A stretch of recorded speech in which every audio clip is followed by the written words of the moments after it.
কার ঠ্যাং ভেঙেছে কার? ওই দেখছি বিরঙ্গ করছে।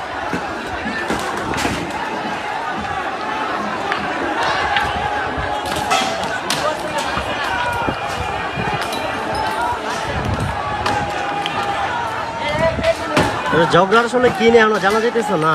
এই হঠাৎ করে ঝগড়া হয়ে গেছে। কিছুক্ষণ আগে আমরা দেখছিলাম এখানের মধ্যে এই বিএনপির 47তম জন্মদিন উপলক্ষে এখানে ওই মিছিল হয়েছিল। ওই মিছিলের পরে কি নিয়ে যেন একটা হয়তো কোনো কথা কাটাকাটি নিয়ে হয়তো লাগছে আর কি দুই পক্ষ। এখনও আসলে জানা যেতেছে না বিষয়টা কি।